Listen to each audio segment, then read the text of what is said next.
Bueno, buenas noches. Usted sabe que, ¿dónde está el otro micrófono? Ahí está, porque para las preguntas, si me hace el favor, Cookie. Buenas noches aquí a los presentes, gracias por acompañarnos y a los que se van a conectar. Ya tenemos para transmitir en vivo, si Dios quiere, creo que la otra semana empezamos con la transmisión en vivo. Para iniciar, vamos a darle gracias a Dios y a pedirle que guíe toda la reunión.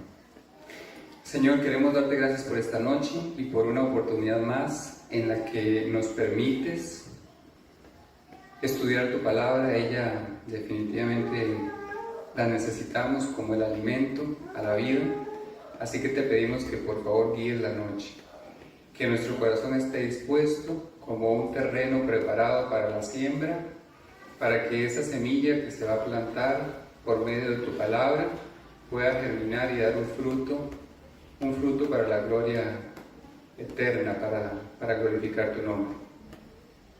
Gracias por esta noche, gracias por esta oportunidad y te pedimos que cuides de todos los detalles. En el nombre de Jesús, amén. Bueno, sin darme cuenta, esta semana me di cuenta que sin yo haberlo planeado, pasó algo muy vacilón con los mensajes que he venido dando. La vida cristiana tiene una base. Es más, todas las noches doy 3 consejos para los que invitan a vivir a Jesús al corazón, a los que nacen de nuevo, que es leer la Biblia todos los días, orar y compartir con otros las cosas que Dios empieza a hacer. Yo no lo planeé así, pero los mensajes que he venido dando se han venido alineando en esa estructura. Entonces, cuando me di cuenta, yo dije, está perfecto como lo planeó Dios, porque así fue, porque entonces ya tocamos la semana pasada, las primeras 2 semanas hablamos acerca de la necesidad de nacer de nuevo, de la necesidad de abrir la puerta del corazón a Jesús, y fueron 2 enseñanzas al respecto. La primera, que tenía que ver con aquella mujer que buscaba a Jesús, supuestamente porque ella necesitaba un milagro para con su hija, que tenía un demonio, dice el pasaje. Y en el segundo, cuando Jesús predica, y esta mujer, sin entender que realmente su verdadera necesidad era su propia relación con Dios y resolver su situación espiritual. La segunda que vimos fue aquella predicación de Jesús en el templo, donde levanta la voz, alza la voz por los presentes y dice: si alguno tiene sed, venga a mí y beba, que es donde se encuentra donde realmente nuestra alma, nuestro espíritu va a ser saciado con algo espiritual. Entonces, de esas diosidencias de la vida que digo yo, Dios planeó los primeros 2 mensajes sobre la base de la necesidad de nacer de nuevo. Una vez sobre eso, el siguiente mensaje de la semana pasada fue la necesidad de aprender a escuchar la voz de Dios. Vimos cómo Pedro no escuchó, no atendió a lo que Jesús le advertía, le decía, y cómo eso lo llevó a tomar una terrible decisión que todo el mundo conoce, que es la negación de Pedro, cuando Pedro niega al Señor 3 veces. Entonces, como venimos sobre la base en la vida cristiana, hoy quiero hablar acerca de la oración, que es otro de los elementos importantísimos en nuestra relación diaria con Dios. ¿Por qué lo digo por qué menciono bases? Porque así como una edificación, como una construcción, si no tiene bien hechas sus bases, si no está bien fundamentada desde las bases, todo lo que se construya para arriba es inestable. Empezando por el terreno. Si el terreno es un terreno inestable, entonces aquella casa o aquella edificación es inestable, y cualquier movimiento puede generar grietas, etc.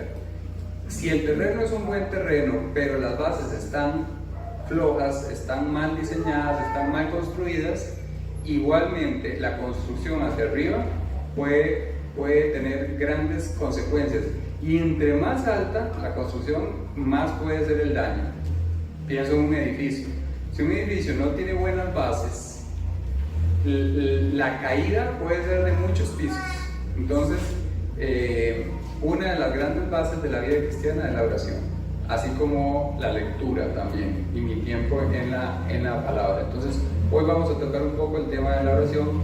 En realidad es bastante cortito la enseñanza, los pasajes que vamos a ver, pero hay mucho jugo. El tema de la oración es un tema del cual se podría pasar hablando por años, todas las semanas y nunca acabar, porque es una de las grandes necesidades que tenemos como creyentes. Pero bueno, habiendo hecho esta introducción, siempre doy chance para preguntas, porque son una muy buena manera de crecer. Por ahí andan, bueno, Juli tiene el micrófono por si alguien quiere hacer una pregunta. Buenas noches, yo tengo una pregunta, pero tengo que leer un pedacito acá. Adelante. Sí. ¿En qué pasaje es? Sí, se escucha. Está en Salmo 24, versículo del 2 al 4. Porque él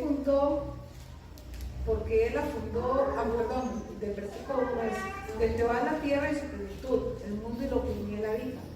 Porque él la fundó sobre los mares y la formó sobre los ríos. ¿Quién subirá al monte de Jehová? ¿Y quién estará en su lugar santo? El limpio de manos y el puro de corazón, el que no ha elevado su alma a cosas vanas, ni jurado en engaño. Mi pregunta, o sea, Nadie. todo lo hemos hecho, Ajá. nada más hemos hecho juramento de engaño, entonces... ¿A qué se refiere? O sea, ¿quién calza ahí? Exacto. Jesús. Los salmos, eso es una muy buena pregunta, Vilma, porque los salmos podrían traer un grado de frustración a la vida de uno. Si yo leo los salmos, el Salmo 1 empieza diciendo: bienaventurado el varón que no anduvo en consejo de malos. Primera X, descartado para mí.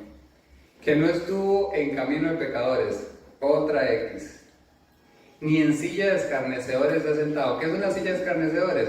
Esa silla, un día estos, ustedes saben que vi un meme que me hizo mucha gracia. Era un grupo de personas y dice: y después de 4 horas de estar hablando, o sea, estarse comiendo a alguien, decía, y después de 4 horas, ¿y quién somos nosotros para juzgar, verdad?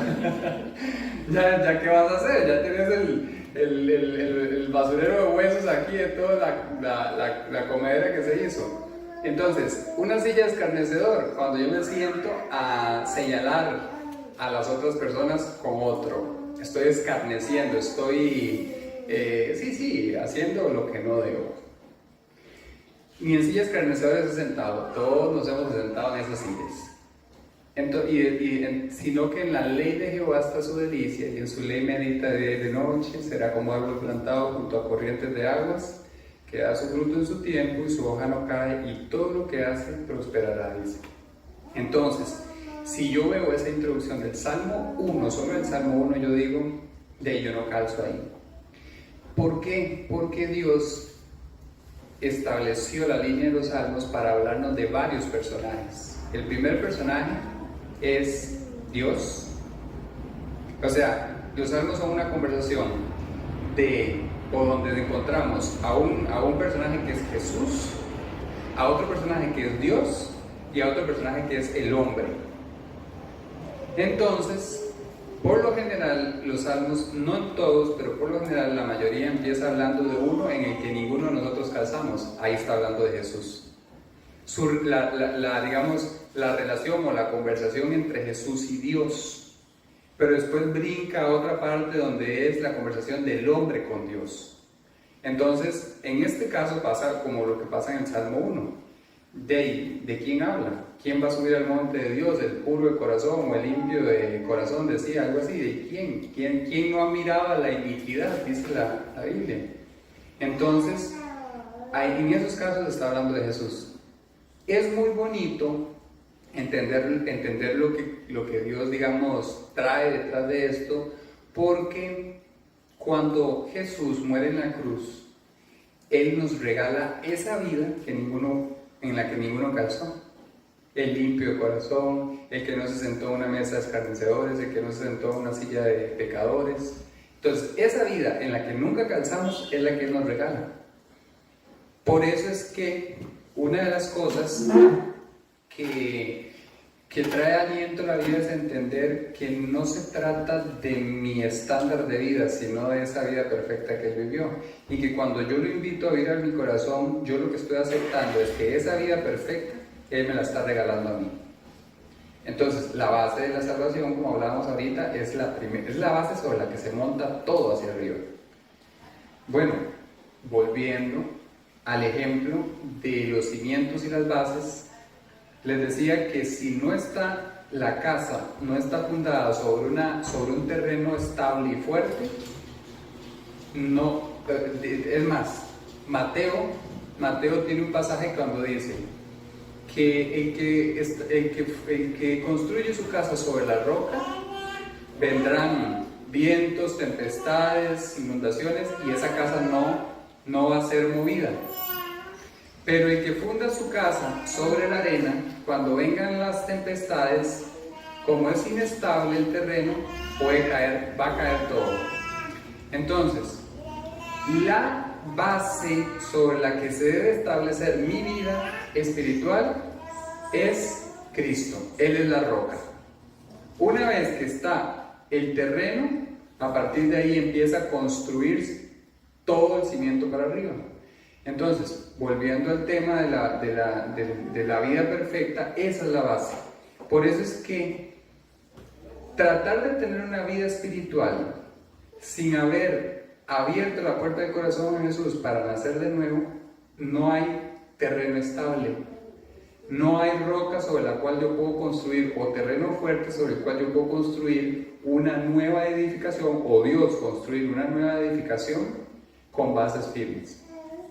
Entonces, primera base, la vida perfecta de Jesucristo en mí por medio del nuevo nacimiento, que es la que describe los Salmos, en esa parte donde nosotros no calzamos. ¿Está claro?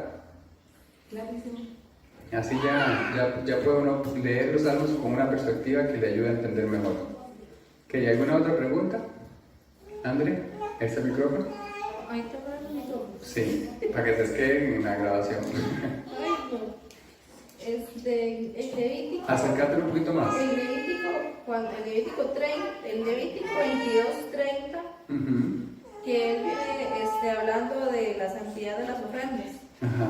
Que dice: en el mismo día se comerá, no dejaréis de él para el otro día, yo Jehová. Guardad pues mis mandamientos y cumplidos, yo Jehová. Y no profanéis mi santo nombre, para que yo sea santificado en medio de los hijos de Israel. Yo Jehová que os santifico. ¿Por qué hace énfasis tanto en, digamos, decir yo Jehová? Yo Jehová. Y más adelante también me encontré en otras de Levítico, y ahora en Números también me he encontrado ahora dice algo, dice punto, yo Jehová. No hace referencia a ese yo Jehová. Es como una firma que autentica aquel documento o aquella acta de la ley. La hace él. Ajá. ¿Has visto que a veces cuando uno llega a un banco o a algún lugar donde tiene que firmar un contrato, lo hacen firmar todas las hojas?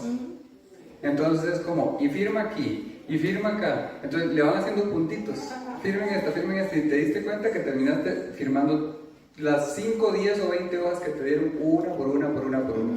Cuando él está haciendo eso, él lo que está es como reafirmando, mi compromiso, es mi compromiso.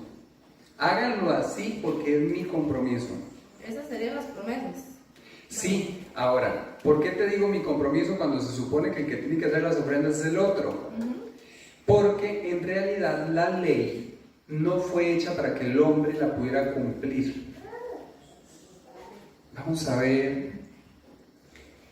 Creo que es Hebreos que dice que cuando habla de que cuando habla del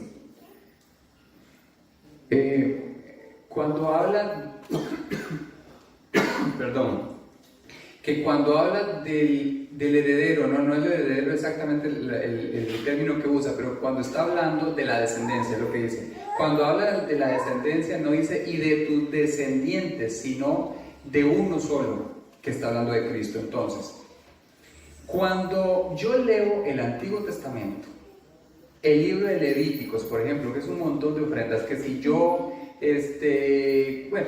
Cualquier cosa que se hiciera había que ir y ofrecer un animal, o eran palominos, o eran becerros, o unas ofrendas con sal, otras con miel, otras sin sal. O sea, era una de rituales que usted dice, bueno, para empezar, ¿cuál tengo que aplicar en este caso? Otra cosa, ¿qué pasa si no las aplico? O sea, eran demasiadas estructuras legales donde los hombres de una u otra manera podían echar mano de ese recurso que Dios daba para poder cubrir lo que se había hecho mal. Entonces, resulta que yo cometí un pecado, entonces Dios me decía, bueno, vaya, ofrezca esto y esto y esto por tu pecado, para que no seas culpado por eso. Era como pagar, pero no pagaba yo, sino que pagaba un inocente. Las palomas, los becerros, los carneros o quienes fueran. Siempre había un inocente pagando en vez mía por lo que yo había hecho. Sin embargo, si yo, o sea, la ley no fue, perdón, la alergia que te decía. Sin embargo, la ley, cuando se supone que la ley te daba la opción de ir a usar un carnero, un becerro o lo que fuera de estos, era para que en vez de que, o sea, para que yo tuviera el recurso ahí, pero no para que estuviera corriendo sangre toda la vida. ¿Por qué lo digo así? Porque el ideal, digamos, de eso era, ok, cometí un error, le fallé a Dios, voy y arreglo, pero voy a empezar a vivir diferente para que no tenga que seguirlo repitiendo. Pero más bien lo que había era un chorro abierto de sangre. ¿En qué sentido? Que la gente no vivía bien. Por lo tanto, tenía que estar constantemente yendo a sacrificar y a sacrificar, hasta que vino uno que vivió perfecto. Entonces, ese sí cumplió toda la ley. Ese no mató, ese no robó, ese amó al Señor con todo el corazón, con toda la mente, con toda el alma, con todas las fuerzas, a su prójimo como a sí mismo. O sea, él no derramó una sola gota de sangre de un inocente, porque él sí cumplió toda la ley. ¿Por qué? Porque Dios había planeado que la ley la pudiera cumplir, o sea, solamente iba a haber uno que la podía cumplir. Por eso te digo que cuando lees, ofrezcan esto, yo Jehová, ofrezcan esto, yo Jehová, en realidad es un compromiso de Dios con el hombre, diciéndole, jamás vas a poder cumplir todos los mandamientos, estatutos, decretos.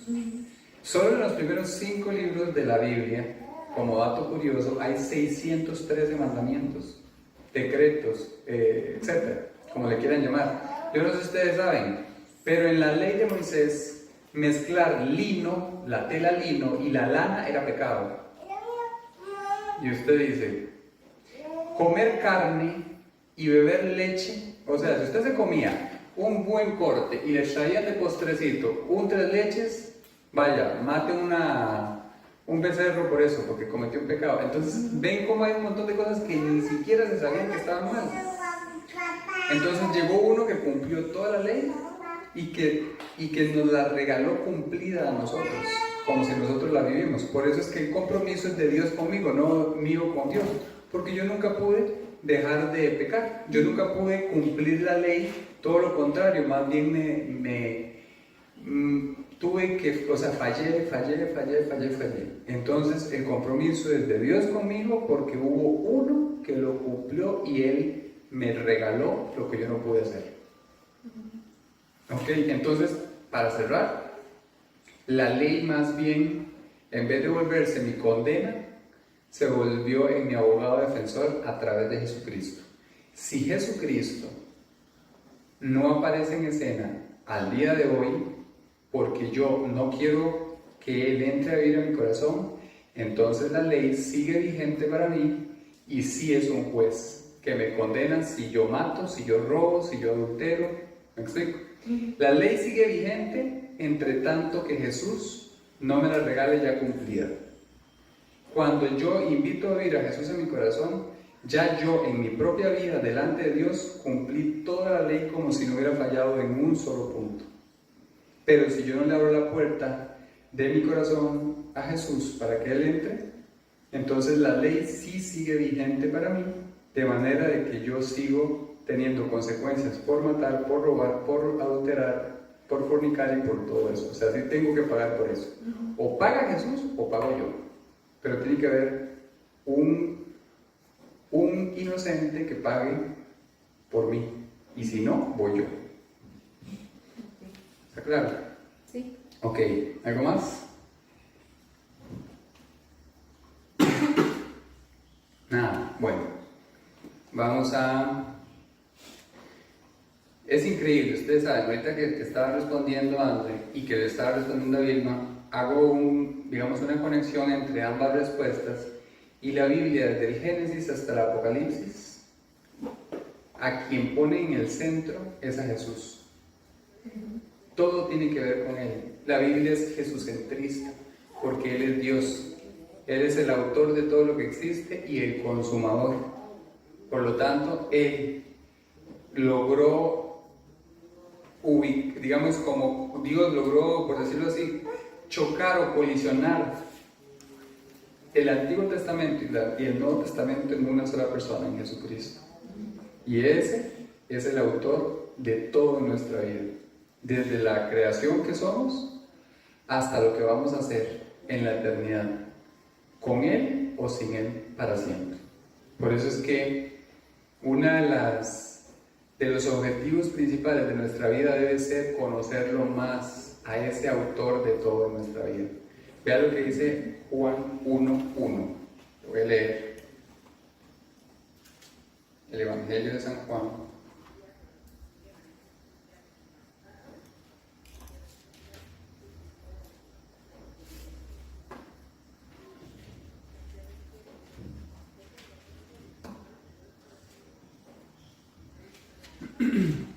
Dice así: en el principio era el verbo, y el verbo era con Dios, y el verbo era Dios.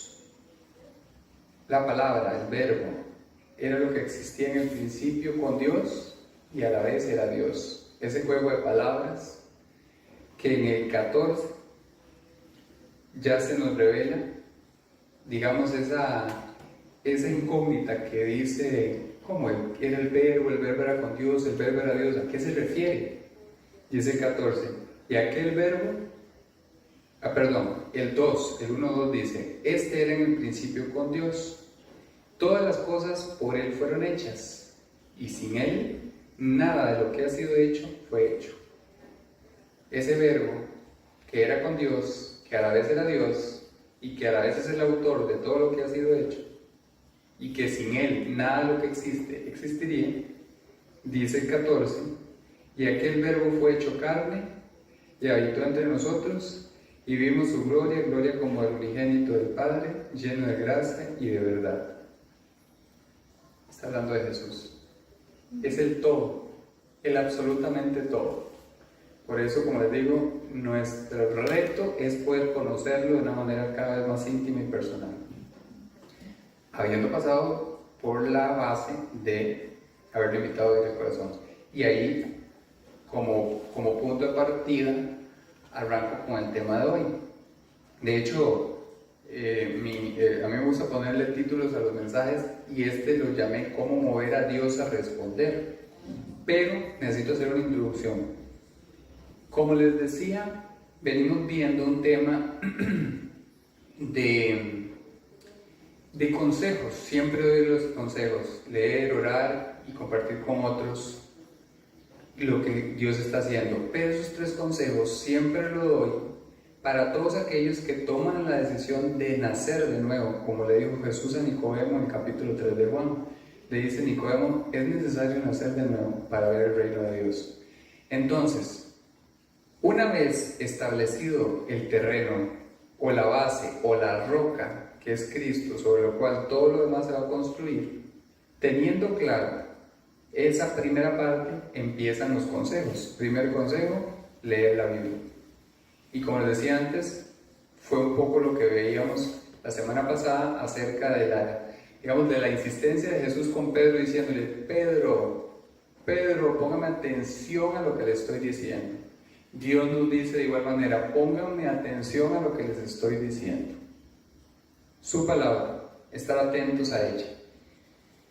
Hoy vamos a hablar un poco acerca de la oración, pero el mensaje de primera entrada está dando por sentado que es uno de los consejos o bases para quien ya tomó la decisión de haberle abierto la puerta del corazón a Jesús. Porque yo no puedo construir una casa si en el aire. Tiene que estar en algún cimiento. Entonces, el consejo de leer la Biblia, así como el consejo de orar, son consejos para lo que Dios va a construir, pero como les digo, sin el terreno o la base o el cimiento, que es la palabra correcta, sin el cimiento no se puede construir en el aire. No puedo construir. Entonces, partiendo del hecho que este consejo de Dios acerca de la oración es para quien ha nacido de nuevo, ahora sí, vamos a entrar al proyecto. Ahora usted mira, Kevin, y el que no ha tomado esta decisión, pero habla con Dios, Dios es Dios. Y Él escucha absolutamente todo. Sin embargo, para Él, la base de una relación personal implica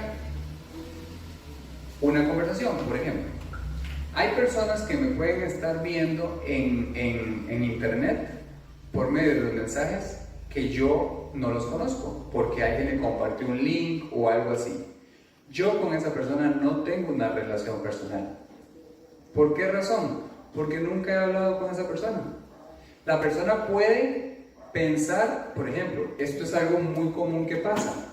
Yo a veces he visto muchos mensajes, principalmente de un amigo que lo escucho por internet, y cuando yo lo vi la primera vez, yo lo saludé, digamos, y conversé con él como si yo lo conociera de toda la vida. Pero él a mí no me conocía. Entonces, de la misma manera, si yo no he establecido una relación personal con Dios a través del nuevo nacimiento, es como esa relación donde yo creo que la otra persona me conoce, pero en realidad no es así. Entonces, ¿cuál es el punto acá? Una relación personal implica una conversación en dos direcciones. Y para eso, Dios estableció el nuevo nacimiento. ¿Saben por qué? Porque Jesús es el camino, la verdad y la vida, y nadie viene al Padre si no es por mí, dijo Él. Entonces, en realidad, la conversación entre Dios con Jesús, y como Él vive en mi corazón, yo salgo beneficiado por eso. Cuando yo oro, en realidad, la conversación en un sentido es del Espíritu de Dios con Dios, que es el mismo. No sé si me explico lo que quiero decir. Solamente a través de esto que Dios estableció como la base, es que todo lo demás se va a dar, desde mi relación con Dios como la construcción de todo. Pero bueno, para no redundar en el tema, creo que va a ir quedando un poco más claro conforme vaya avanzando. Cuando, como les decía, estamos partiendo del hecho de que ya yo tomé esta decisión de abrir la puerta de corazón a Jesús, entonces a partir de ahí arranca un proyecto nuevo. Perfecto, llegué, compré el lote y yo digo, aquí construyo mi casa. Ya tengo el cimiento donde lo voy a construir y entonces voy a empezar. Pero resulta que empieza una lucha interna. Una lucha interna por obedecer a Dios y por seguir viviendo mi propia vida como la he vivido toda la vida. Eso es algo que a partir del momento en el que yo le abro la puerta de mi corazón a Jesús, arranca una lucha interna entre dos. Es lo que la Biblia llama el nuevo hombre y el viejo hombre. ¿Por qué les hablo tanto del concepto nacer de nuevo? Porque ese fue un concepto que Jesús establece como lo necesario. ¿Por qué? Porque como ya yo pequé, Dios necesita empezar un proyecto de cero y Dios no remienda. Dios lo hace todo nuevo. Por eso la vida que ya yo tenía, como fue manchada por el pecado, Dios dice, borrón y cuenta nueva, un nuevo nacimiento. La diferencia es que el nuevo nacimiento, el primer nacimiento es un nacimiento de carne y sangre. Este es un nacimiento espiritual. Entonces, cuando se da el nuevo nacimiento, nace un nuevo ser espiritual en mi interior, pero que habita en uno que tiene que ver con un nacimiento de carne y hueso. Así que empieza una lucha entre dos, entre el hombre que fui, carnal de pecado, y el hombre nuevo que nace en mí, que es espiritual, que tiene toda la estructura de Dios en sí mismo. Esa lucha espiritual es la que vamos a empezar a ver a través de una historia que se desarrolla para enseñarnos la necesidad que tenemos de darle el control no al viejo hombre carnal que produjo los efectos que trajo a mi vida, todo lo que hice como a través del pecado, sino entregarle la administración o el control a ese nuevo hombre espiritual que viene de Dios y que me va a guiar por los senderos de la vida que van a lograr que la historia que yo escribí no se vuelva a repetir. Porque la mayoría de nosotros llegamos a Cristo porque la historia que nosotros estábamos escribiendo no estaba terminando con un final feliz. Dios dice, deme la pluma a mí, a partir de ahora escribo yo. Pero a veces yo le digo, no, déjame la pluma a mí mejor. Es que esta manera en como vos estás llevando el guión ya no me encanta. Ya no me parece tan buena. Y entonces Dios dice, de siquiera yo se la entrego. Y empezamos a escribir otra vez y vemos que otro escalabro. Entonces, esa lucha interna es la que vamos a ver. La idea también de entender esta lucha es que podamos aprender de manera práctica cómo ceder esta voluntad todos los días al que sí puede hacer las cosas nuevas. Todos hemos experimentado momentos de temor en la vida, momentos en el que la incertidumbre y hasta la desesperación pueden jugarnos ahí una mala pasada. En la semana pasada, y ustedes no se imaginan lo que representó esa enseñanza la semana pasada para mí. Yo sé que ustedes vienen a recibir, pero les puedo asegurar que aquí el que más aprende o más es exhortado soy yo, porque mientras yo estoy hablando, yo estoy haciendo un autoexamen. Y después de esta enseñanza la semana pasada, como les digo que Dios planeó la estructura como se ha venido dando los mensajes, no fue algo que yo lo planeé, pero luego entiendo que yo lo viene haciendo así. Ese primer consejo de Dios, cuando decía a Pedro, por favor, póngame atención a las advertencias que yo le estoy dando. Me vas a negar 3 veces. Y Pedro le dijo, Señor, jamás. Si me es necesario morir contigo, lo voy a hacer. No pasó ni 24 horas. Y el descalabro de Pedro que le costó, algo que le costó superar, por cierto. Entonces, no he podido dejar de pensar en eso. Mi relación con Dios implica escuchar sus advertencias, porque Él lo único que está buscando es que yo me evite tristezas profundas como las que vivió Pedro. Entonces, ese momento, un detalle que les decía la semana pasada, que fue una de las cosas que más me impactó cuando yo lo estaba predicando y lo estaba entendiendo, porque yo mismo estaba entendiendo cosas ahí, es que todos en la vida vamos a vivir momentos de presión. Y en la presión lo que va a salir es lo que hay adentro. Es lo único que sale. Así que aunque yo tenga toda la determinación y diga no va a pasar, como dijo Pedro, allá en el momento de presión, si yo no seguí los consejos que él me dio, va a pasar.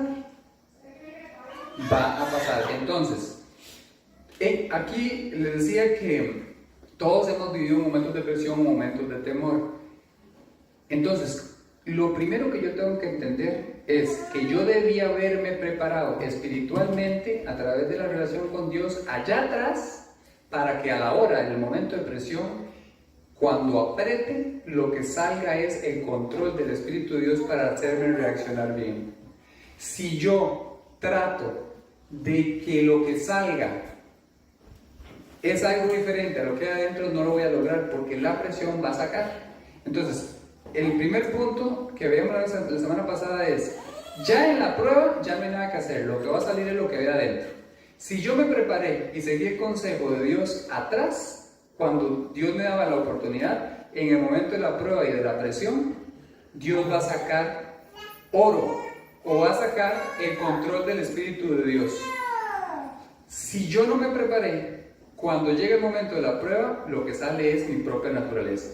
Ahora, teniendo esa primera base clara, vamos a ir metiéndonos poco a poco en el otro concepto que es el de la oración, ¿verdad? Estas circunstancias que nos pueden llevar a sentir temor pueden ser circunstancias verdaderamente grandes. Había que estar en los zapatos de Pedro, por ejemplo, cuando le empezaban a decir, usted era de ellos, usted habla como ellos. O sea, él se está enfrentando a un juicio como el que Jesús está teniendo. Yo no me imagino emocionalmente lo que Pedro pudo experimentar. Se le cayeron todas sus bases. Su terreno en el que él estaba parado era arena. Porque en el momento en que vino la prueba, híjole, esa arena se volvió movediza y se empezó a hundir. Y él dijo, ya estoy en terreno inestable. En esa misma condición nos encontramos nosotros muchas veces en la vida. No estamos diciendo que no van a haber momentos de inestabilidad o arenas movedizas, no es eso. Sino es el hecho de que Dios tome control en esos momentos. Así que totalmente natural, totalmente normal que puedan ver esos momentos de presión que saquen temor, que saquen frustración, que saquen enojo o cualquier manifestación. El criado de Eliseo está viendo un gran ejército y todo el que observa esas circunstancias con ojos naturales solo podrá ver la calamidad en medio de una situación adversa. Pero quien le permite a Dios tener una perspectiva espiritual experimentará una manera completamente diferente en la misma escena. Ahora sí, vamos a empezar el mensaje que, por cierto, no les había dicho, en 2 de Reyes 6:15. Un detalle, los voy a poner rápidamente en contexto.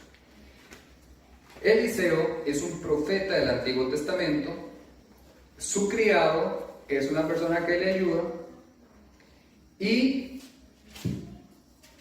en el capítulo 6, a partir del versículo 8, expone una escena de los enemigos de Israel llamados los sirios. El rey de Siria va a atacar a Israel. Entonces el rey de Siria decía, nos acomodamos en San Rafa. Y le mandaba a Eliseo a decir al rey de Israel, acuérdense que Siria e Israel son enemigos.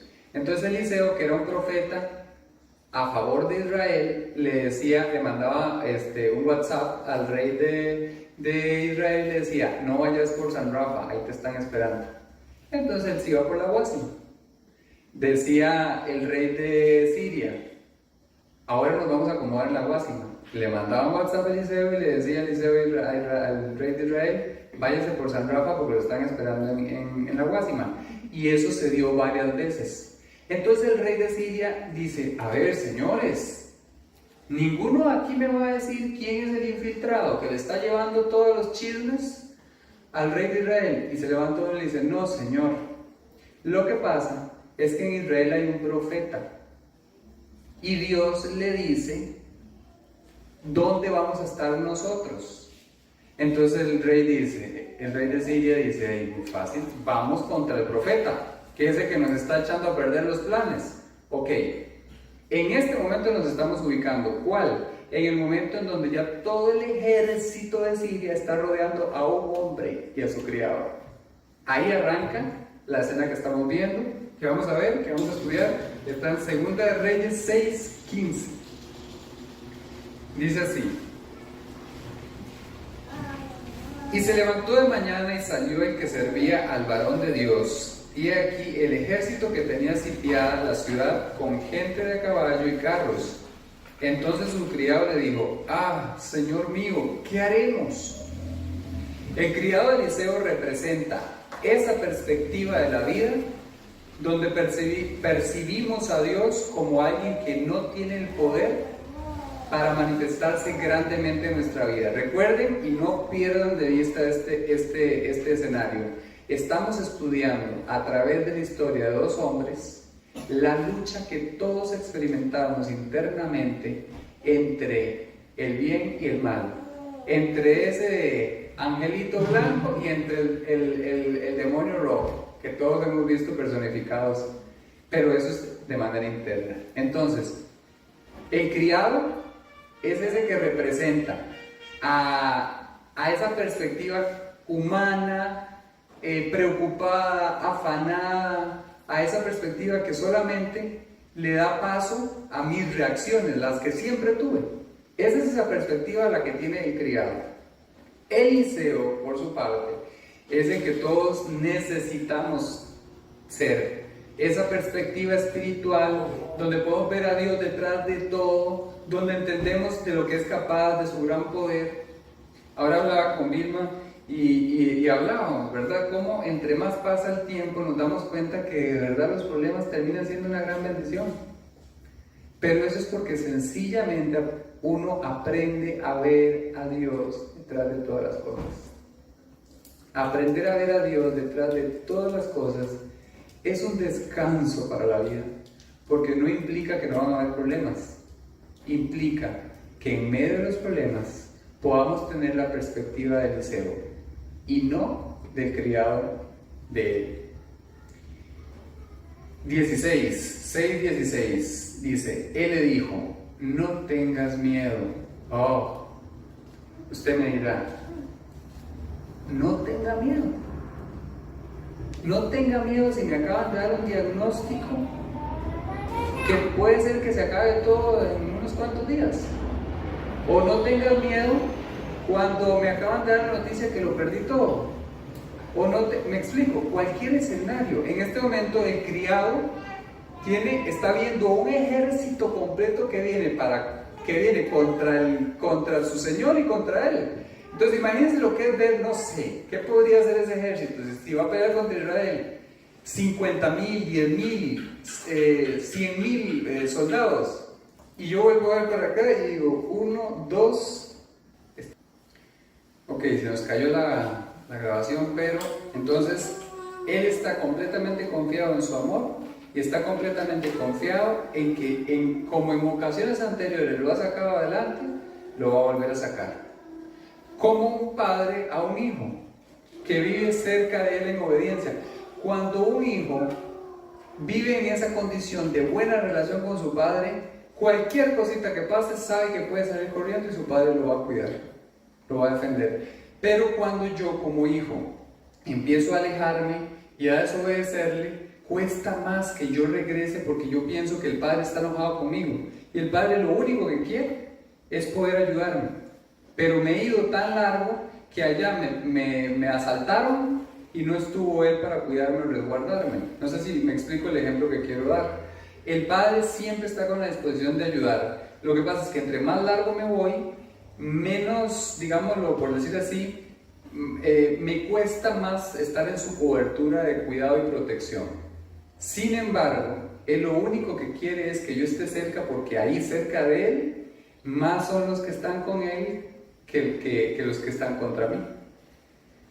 Eliseo se fortaleció en fe, su confianza está puesta en Dios, por lo que pudo orar con total certeza, pues él conocía a su Dios y sabía que estaba acampando a su alrededor. Recuerden, Eliseo representa esa perspectiva de la vida que me hace ver a Dios detrás de todas las cosas. Y entonces, cuando yo tengo tal confianza y yo sé que necesito de Él, de una vez puedo cerrar mis ojos y decir: Señor. La oración es algo casi automático, es instantáneo. Es como que vuelvo aquí y lo tengo acá. Siempre está ahí, lo que pasa es que yo a veces pienso que no. Entonces, el punto que estamos empezando a ver es el tema de la oración, y aquí ya entra Eliseo. Habiendo tenido esa perspectiva espiritual, él entra a través de la oración. Y esta es la gran enseñanza para nosotros. Vamos a ver el poder de la oración detrás de una perspectiva espiritual. El Salmo 34:7, que se escribió mucho antes de que Eliseo existiera, escrito por David, dice así: el ángel de Jehová acampa alrededor de los que le temen y los defiende. Voy a leerlo otra vez. El ángel de Jehová acampa alrededor de los que le temen y los defiende. Adivinen quién había leído ese salmo muchas veces. Eliseo. Así que Eliseo sabía que ese ejército no era comparado con el ángel de Jehová que acampa alrededor de los que le temen y los defiende. Eliseo se fortaleció en fe. Él echó mano de las promesas de Dios, pero no aquí de manera, uy, qué bonito, este versículo se acomoda mucho a mi situación. No. Él lo vivió en carne propia, y ahorita lo vamos a ver cómo. Cuando conozco el poder de Dios y su cuidado para conmigo, principalmente en los momentos de incertidumbre, donde no sé qué hacer, no hay nada que honre más a Dios que orar. Orar implica que yo dejé todos mis recursos de lado y me fui al que tiene todos los recursos. Eso honra a Dios de una manera, porque Dios dice: llegaste al lugar de las respuestas, llegaste al lugar correcto. ¿Y saben qué es lo más increíble? A mí yo pienso en cómo Dios estableció la estructura de la vida, y a veces digo: Dios, pensaste en nosotros y en nuestra humanidad. ¿Saben qué se necesita para orar? Solo inclinar mi cabeza. Ni eso, en realidad. Pero pongámosle como requisito mínimo inclinar la cabeza y decir: Señor, puedo hacer en cualquier lugar, en cualquier momento, en cualquier circunstancia. O sea, Dios no me la puso difícil como diciendo: tienes que ir a este lugar, cumplir estos requisitos para empezar a escucharte. No, lo puso así de fácil.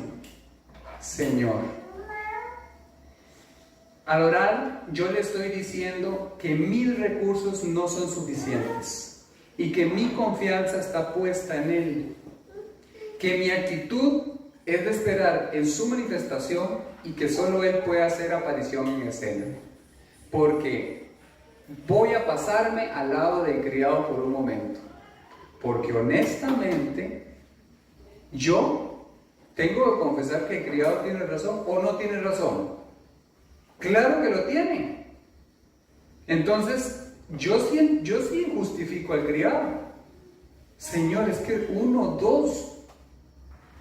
Pero cuando yo oro, yo me paso al lado de Eliseo y le digo al criado: ya vas a ver, espera. Yo sé a quién he creído, yo sé quién es mi Dios. Como les digo, todos tenemos ese criado que se deja llevar por vista y no pone su confianza en las promesas de Dios. Voy a leerles otra vez el pasaje del 6:15, dice: y se levantó de mañana y salió el que servía al varón de Dios, y aquí el ejército que tenía sitiada la ciudad con gente de caballo y carros. Entonces su criado le dijo: Señor mío, ¿qué haremos? Claro, imagínense, él sale, abre la puerta y se topa aquello. Vista, no lo pierdan de vista, se dejó llevar por vista. Qué terrible, por cierto, ojo cómo termina la frase: Señor mío, ¿qué haremos? Es terrible, pero porque una de las más grandes trampas que el diablo ha logrado infiltrar en nuestras vidas es entregarnos nuestra vida en nuestras manos y decirnos: tome, es tu vida. Y yo digo: es mi vida, o sea, puedo hacer con ella lo que quiera. Sí, dice el diablo, tómala. Y yo: ok, Una vez que yo estoy hasta el cuello, lo primero que yo pregunto es, ¿y qué voy a hacer? Y el diablo me va a decir, yo qué sé, es su vida. Resuelva usted.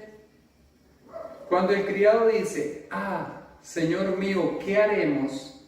Él está en esa condición donde yo digo, ¿qué voy a hacer? Vuelvo a ver y somos dos. O sea, buscando en mis propios recursos. Esa es una perspectiva natural. ¿Por qué? Porque hemos sembrado en la vida para pensar. Ok, se nos volvió a ver la grabación y esto es como ir a 150 kilómetros por hora y que lo frenen de pronto. Bueno, ya esto no haya como arrancar. Pero bueno, les decía que cuando yo me empiezo a preguntar qué haré, en ese momento caí en la trampa del diablo que me dice, ¿y ahora qué vas a hacer? ¿Cómo vas a resolver? Tener recursos. Porque vos decidiste tomar tu vida en tus manos. Entonces, ahí es cuando yo tengo que entender que hay uno que sí quiere ayudarme. Ese no lo quiere hacer y no lo va a hacer. Me va a devolver la bola a mí, pero hay uno que sí quiere, que es Dios. Reposar en la fe es un acto de gran honra delante de Dios. Es quitarme yo y dejarlo a Él hacer su trabajo en mi vida y en las circunstancias. Eliseo nunca hizo nada. A mí esto me conmovió. Eliseo nunca hizo nada, él solo oró a Dios y Dios siempre respondió de manera concreta y puntual y exacta en razón a lo que Eliseo le pedía. Vamos a ver 3 versículos que tienen una gran enseñanza de manera práctica en nuestra vida. Dice así: una vez que Eliseo le dice, no tengas temor, que más son los que están con nosotros que los que están con ellos, arranca Eliseo la oración y dice, y oró Eliseo y dijo, te ruego, oh Jehová, que abra sus ojos para que vea. ¿Cuáles ojos? Porque si algo está más claro es que él estaba viendo, y lo que estaba viendo era un ejército inmenso. Por eso reaccionó como reaccionó. Eliseo oró para que el criado pudiera tener una perspectiva espiritual, que pudiera ver con los ojos espirituales y no con los ojos carnales. Oró Eliseo, entonces dice, Jehová abrió los ojos del criado y miró. Y aquí les voy a hacer un paréntesis. Yo no entiendo hasta el día de hoy cómo no han hecho una película de esta escena. Quiero que pongan atención a lo que vamos a leer. Esto es de ciencia ficción. ¿Qué Avengers ni qué nada? Oigan lo que dice.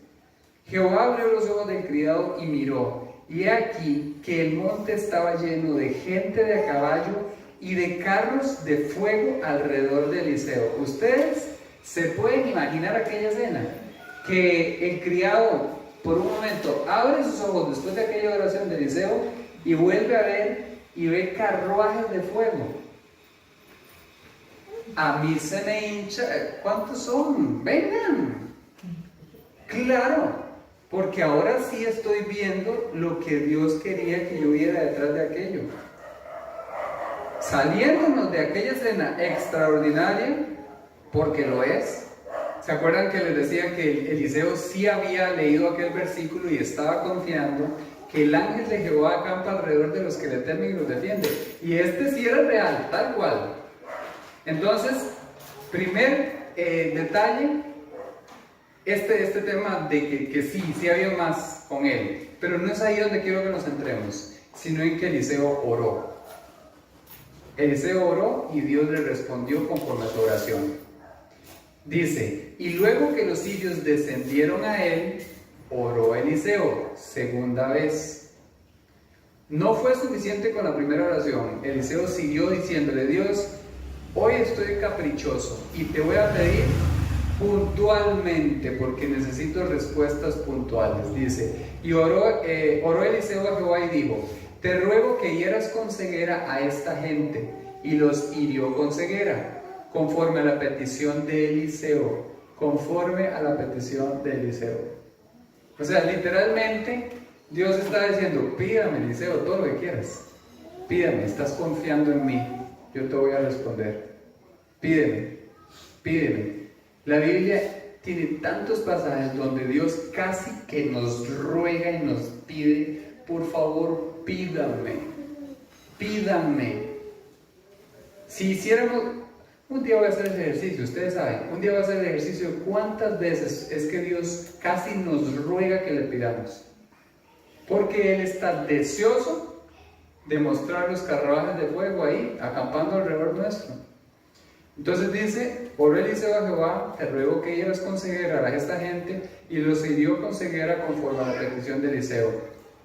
Después les dijo Eliseo, no es este el camino ni es esta la ciudad, seguidme y os guiaré al hombre que buscáis. Y los guió a Samaria, y cuando llegaron a Samaria, dijo Eliseo, tercera vez que ora, Jehová, abre los ojos de estos para que vean. Y Jehová abrió sus ojos y miraron y se hallaron en medio de Samaria. Todo lo que Eliseo le pidió a Dios, Dios se lo concedió. Todo lo que Eliseo le pidió a Dios, Dios se lo concedió. La oración tiene el poder para mover a Dios. Ahora, usted me dirá, no, Kevin, sí, era Eliseo. A ese le respondían todo así, todo. Porque él tenía algo especial, de manera que movía a Dios a responder cada una de sus peticiones. Sin embargo, ¿se acuerdan que empecé diciendo que íbamos a pararnos sobre la base de que el consejo de la oración era para quien ya tenía el cimiento del nuevo nacimiento?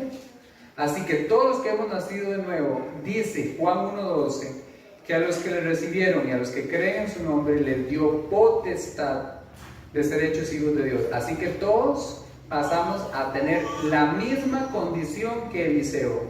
Todos tenemos la misma oportunidad de orar a Dios y que Él nos responda de manera puntual y exacta. Todos estamos en el mismo rango que Eliseo. Dios nos ha dejado sus promesas en la Biblia a través de las cuales Él se ha comprometido con nosotros, no nosotros con Él. Dice 2 Corintios 1:20. Porque todas las promesas de Dios son en Él, sí, y en Él, en Dios, amén, por medio de nosotros, para la gloria de Dios. Sin embargo, hay un obstáculo que le impide a Dios responder de manera concreta y eficaz, como lo está haciendo con Eliseo. Es el pecado. El pecado es ese estorbo entre Dios y yo para que Él pueda estar respondiendo y respondiendo. Este impedimento aplica tanto para los que son creyentes como para los que son incrédulos. Para los que nacieron de nuevo como para los que no lo han hecho. Es exactamente el mismo impedimento. Es una división por ejemplo, para el que no ha nacido de nuevo es una división eterna. Si muere en esa condición, quedará separado de Dios por la eternidad. Para el que ya nació de nuevo, el pecado es una división temporal. Dice Isaías 59, del 1 al 2. He aquí, no se ha cortado la mano de Jehová para salvar, o sea, Dios no ha recogido la mano. Ni se ha agravado su oído para no oír. No es que Dios hizo así, no es eso. O sea, no es de parte de Dios, sino es de parte de nosotros, porque dice, pero vuestras iniquidades han hecho división entre vosotros y vuestro Dios, y vuestros pecados han hecho ocultar de vosotros su rostro para no oír. Entonces no es que Dios dijo, ya no más, ya no los escucho, no es eso, sino que mi pecado es el que ha generado esa brecha entre nosotros. Como les decía, para los incrédulos es una división eterna, para los creyentes es una división temporal. A través de la confesión yo restauro mi relación con Dios. El criado por su incredulidad le había puesto una barrera a Dios para responder, para manifestarse a su vida y hacerse real de manera personal. Cuando nos afanamos, nos preocupamos y perdemos la perspectiva de que Dios está bajo control que cuida de sus hijos y que nada se escapa de sus manos, caemos en un pecado muy grande que se llama incredulidad. Y cuando yo me paré en la incredulidad, lo primero que hago es agarro mi vida y me la echo al hombro. Es lo primero que hago. Esta incredulidad siempre nos llevará a tomar nuestra vida en nuestras manos, como les digo, y las peores decisiones vendrán como resultado de esto. Recuerden algo, el guión que nosotros veníamos escribiendo antes de Cristo no estaba dando como resultado un final feliz.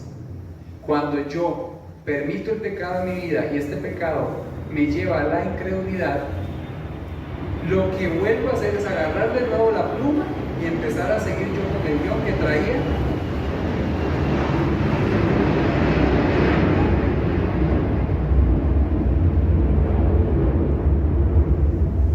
A seguir yo con el guión que yo traía, que no estaba trayendo una bonita película.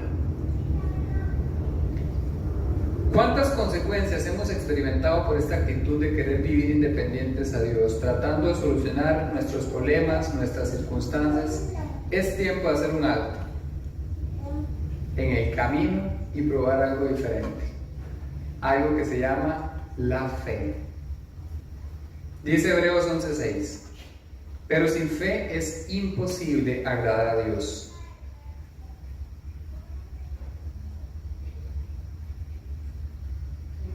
Pero sin fe es imposible agradar a Dios. No importa lo que yo haga. Todos los sacrificios de becerros, de palominos, de carneros, no importa todo lo que yo haga. Póngale lo que usted quiera. Sin fe es imposible agradar a Dios. Porque es necesario que el que se acerca a Dios crea que le hay, como Eliseo, que creyó que Dios podía realmente sacarlo adelante. Y la parte que más me gusta de este versículo, y que galardona a los que le buscan. Dios está diciendo, por favor, se los suplico, pídanme, yo los quiero galardonar. Búsquenme, yo les quiero responder. Búsquenme, yo quiero reescribir de nuevo la historia. Búsquenme, por favor, búsquenme. Desesperadamente Dios está gritándonos que lo hagamos. Cuando echamos mano de la fe, le estamos diciendo a Dios que hemos decidido confiar en Él, que vamos a esperar su respuesta y que sin lugar a dudas sabemos que responderá. De lo contrario, lo estaremos haciendo a un lado y estaremos siendo nosotros los que tratemos de encargarnos de la situación. Fe, detalle importante, no es un sentimiento, no es una sensación de que responderá y que yo creo que es así.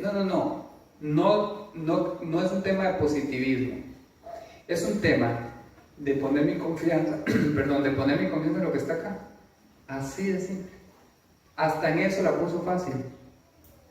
Porque a veces hay personas que me dicen, es que yo no siento. Recuerdo una vez una persona que estaba en ese tema, es que yo no siento. Y entonces, como lo veo que no quiere salir del tema del sentimiento, le digo, pues espere sentado entonces. No es un tema de pecho y espalda, no es eso. Dios no lo dejó a los sentimientos. ¿Por qué?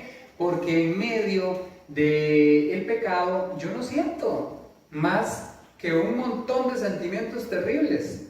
Culpa, reproche, molestia. Ahí no hay confianza en Dios necesariamente. No, me siento como que lo tengo aquí encima y que ni me quiere ver. Entonces, si yo me dejo llevar por sentimientos, nunca voy a poderme acercar a Dios. Por eso es que Dios no lo ligó a los sentimientos, sino simplemente obedezca lo que está aquí. Eso es fe. Vea lo que dice Romanos 10:17. La fe es por oír y oír la palabra de Dios. Así que descansemos. No hay mucho que luchar. Orar, simplemente inclino mis ojos o mi rostro. Y la fe, aplicar lo que está aquí. Lo tenemos muy cerca, muy cerca. Primera Juan 5, de 14 a 15 dice, y esta es la confianza que tenemos en Él, que si pedimos alguna cosa conforme a su voluntad, Él nos oye. Y si sabemos que Él nos oye en cualquier cosa que pidamos, aquí viene la promesa de parte de Dios. Sabemos que tenemos las peticiones que le hayamos hecho. Eliseo estaba completamente confiado en su palabra, por eso es que Dios le respondió tal cual Él le pedía. A partir de hoy, deberíamos de empezar a orar a Dios, ya no sobre la base de lo que pensamos o de lo que sentimos, sino simplemente sobre la base de sus promesas. Empezaremos a obtener respuesta tras respuesta, empezaremos a ver a ese Dios vivo y real que se manifiesta a quien decide confiar en Él, eso es todo. ¿Y cómo manifiesto yo que confío en Él? Porque busco la guía de Él en su palabra y le digo, Dios, tú dices esto acá, ¿podrías hacerlo en mí? Y Dios dice, ya entendió, vamos bien, se está alimentando de mi palabra y está echando mano de ella para pedirme. Porque así como un padre que se compromete con un hijo que le va a traer el carrito de bomberos, el que trae es el de bomberos, no la ambulancia, porque el compromiso nunca fue la ambulancia, fue el de bomberos, aunque el niño quiera la ambulancia. Simplemente debemos asegurarnos de tener una vida limpia delante de Él por medio de la confesión. Esa fue otra que nos la dejó muy fácil y rápida. Vea lo que dice en 1 Juan 1:9. Si confesamos nuestros pecados, Él es fiel y justo para perdonar nuestros pecados y limpiarnos de toda maldad. No dice, vaya y ofrezca, vaya y camine, vaya y cumpla. No, nada más dice si confesamos nuestros pecados. Hemos visto 3 detalles que son sencillamente efectivas y rápidas. Orar, inclinar el rostro. La fe, confianza en su palabra. Y la confesión para ser limpiados. Todas las cosas que Dios nos está ofreciendo esta noche son simples, sencillas y no demandan de esfuerzo. No demandan de esfuerzo, nada. Sí demandan lo único que demandan es voluntad. Eso es todo. Que es la que muchas veces no quieren. Con una vida limpia y sobre la base de sus promesas, Dios responderá a su tiempo. Muy importante. Él es Dios y Él decide cuándo responder. No, yo no soy Dios ni le puedo exigir cuándo. Sí le puedo pedir con total confianza de que lo va a hacer si estoy cumpliendo estos requisitos. Pero Él sigue siendo Dios y sigue sentado en el trono. Así que Él decide cuándo. Él decide cuándo. Mi buena actitud podría hacer que esa respuesta venga más rápido, por cierto. Pero cuando llegue esa respuesta, como es en su tiempo y Él sabe cuándo es, será maravillosa. Será una bendición. Por último, el pasaje nos enseña un principio importantísimo y fundamental para que Dios pueda respondernos, por cierto. Debemos asegurarnos que no sea algo para gastar en mis deleites. Oiga lo que dice el pasaje de Santiago 4:13.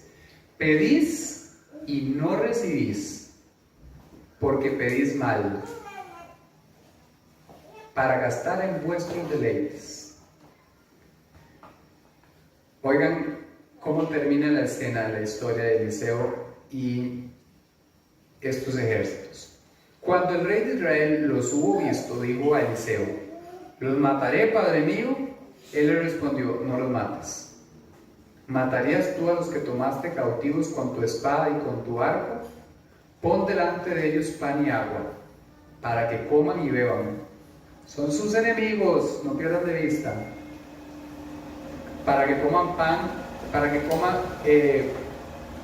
y agua, para que coman y beban, y vuelvan a sus señores. Entonces se les preparó una gran comida, y cuando habían comido y bebido, los envió. Y ellos se volvieron a su señor, y nunca más vinieron bandas armadas de Siria a la tierra de Israel.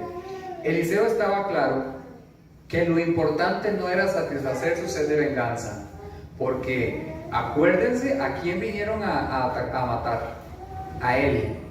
Él pudo haber dicho, aquí se fueron con todas.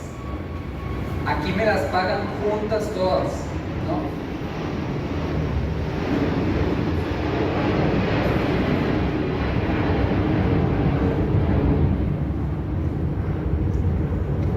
Él se concentró en las necesidades de sus enemigos. Pon delante de ellos pan y agua para que coman y beban y vuelvan a sus señores. Es un hecho que Dios nos invita muchas veces a orar, a pedirle, incluso por nuestras necesidades y anhelos. Sin embargo, tenemos que estar claros que si la motivación es egoísta, para gastar en mis propios deleites, solo porque lo quiero para mí, sin tomar en cuenta ¿de qué manera Dios puede ser glorificado con esa respuesta para mi vida?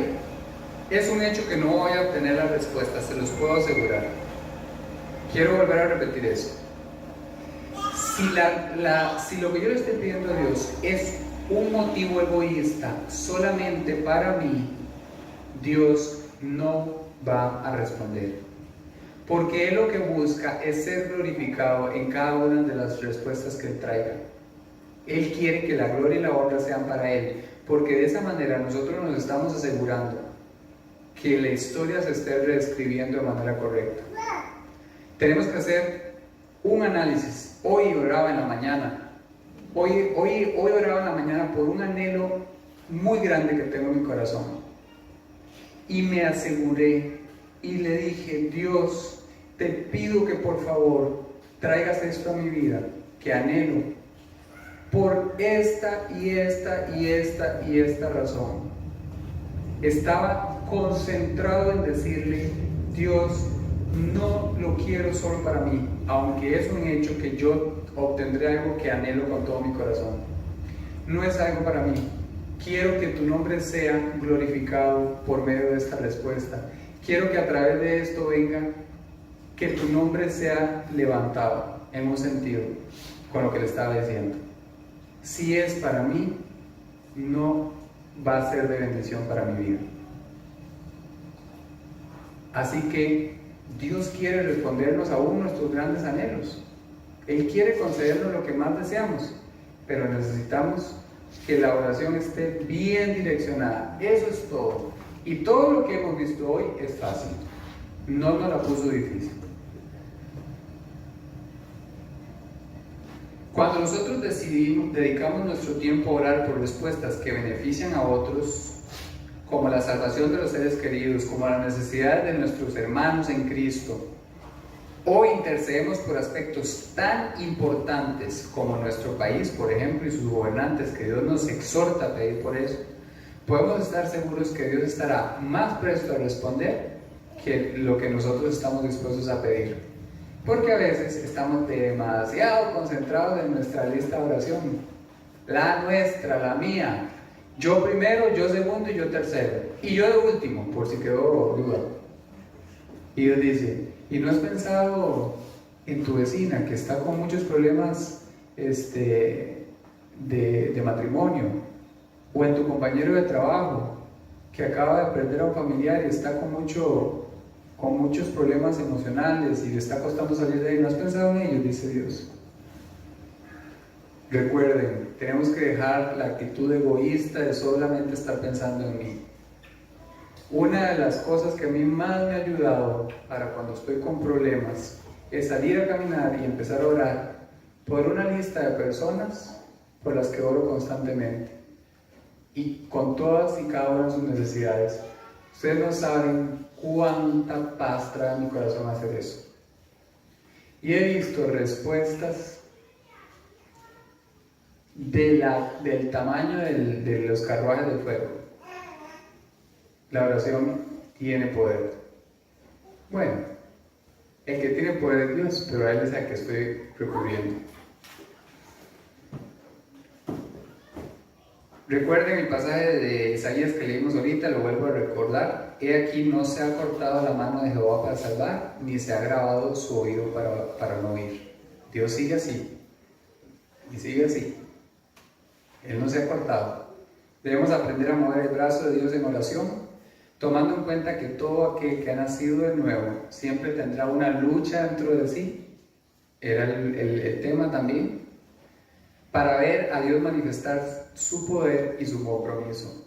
Ese viejo hombre siempre me va a decir, no, Dios no te va a responder. Póngale, papá, muévase, actúe, busque recursos usted. Pero Dios me está enseñando a dejar de hacer muchas veces y empezar a orar. Que el que tiene el poder para mover el cielo y las estrellas y el universo entero es Él. Todos experimentaremos una de dos perspectivas, o la del criado Eliseo o la de Eliseo. Pero es una decisión de nosotros, no de Dios, porque Él no ha cortado su mano ni ha grabado su oído. Es nosotros los que lo decidimos todos los días por medio de una relación con Dios. Solamente concluyo, para las personas que ven las grabaciones, la necesidad de tener la primer base para todo lo que se está construyendo a través de estos consejos de la lectura y la oración, que es el nuevo nacimiento, el cimiento que es Cristo. La Biblia enseña que todos hemos pecado y que por ese pecado quedamos separados de Dios. Enseña también que ya esa separación quedó resuelta cuando Jesús tomó todo lo que yo había hecho, lo clavó en la cruz por mí y pagó mis pecados. Él resucitó al tercer día para ofrecerme y regalarme esta vida perfecta que yo no pude cumplir, y para empezar un proyecto nuevo de vida. Lo único que me pide es que le entregue mi vida. Por eso dice, he aquí yo estoy a la puerta y llamo. Si alguno oye mi voz y abre la puerta, entraré a él y cenaré con él y él conmigo. Mi decisión es abrir la puerta. Si no la abro, no entra. Así como mi decisión es pedir por restauración, orar por respuestas y todo lo que vimos hoy. Siempre Dios nos da la posibilidad de escoger qué quiero hacer, porque Él no planeó una imposición, planeó una relación personal con Él. Pero todo inicia con el arrepentimiento, que Él lo manifiesta a través de, ¿quieres abrir la puerta o no? Si abres la puerta, tienes que estar claro que yo voy a llegar a cambiar todo ahí adentro, todo lo que esté mal, todo lo que huela mal. Es mi compromiso, dice Dios. Si estás de acuerdo y me abres la puerta, lo voy a hacer con todo el gusto, pero tienes que estar claro que lo voy a hacer. Y ahí es donde entra la voluntad nuestra. Si lo aceptamos, si aceptamos sus, ¿cómo decirlo? Sus términos, entonces Él entra. Así que voy a orar como si Él fuera a entrar a mi corazón, para los que quieran tomar esta decisión. Y Él, como Él sí se toma en serio sus promesas, se lo va a hacer. Solamente es confiar en lo que Él dijo. Señor, quiero darte gracias por tu palabra que me trajo claridad, que me enseñó y me dejó ver mi condición delante de ti. El pecado me separó de ti, pero ya lo resolviste en la cruz, ya pagaste mi deuda. Te pido perdón por todos mis pecados y te doy gracias por haberlo resuelto por mí. Estoy de acuerdo en que entres a mi corazón y cambies todo lo que tú creas que debe cambiar. Quiero entregarte a partir de hoy la administración de mi vida. Quiero entregarte el guión que por años he escrito y la historia no está como me gustaría. Reescribe mi vida. Haz de mí una nueva criatura para que se glorifique tu nombre a través de lo que vas a hacer en mí.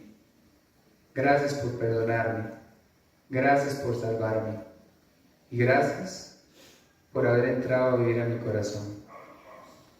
Por favor, dame la voluntad y la disposición para seguirte y obedecerte a estos sencillos mandamientos que me has invitado esta noche también a seguir.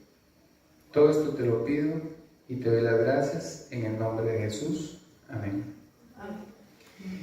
Bueno, como siempre doy los mismos 3 consejos que venimos estudiando: leer la Biblia, hablar con Él, vimos hoy todo al respecto, y compartir con otros lo que Dios empieza a hacer a través de esta nueva decisión. Que Dios los bendiga y si Dios lo permite nos vemos en una semana. Un detalle que les quería contar: por un tema de logística con las otras reuniones vamos a hacer un cambio de día a partir de julio. Entonces vamos a pasar de martes a jueves. Entonces a partir del, creo que es el 7 o 8 de julio por ahí, van a ser jueves y ya no martes. Pero eso ahí lo vemos ya llegando al momento también. Buenas noches, que Dios bendiga.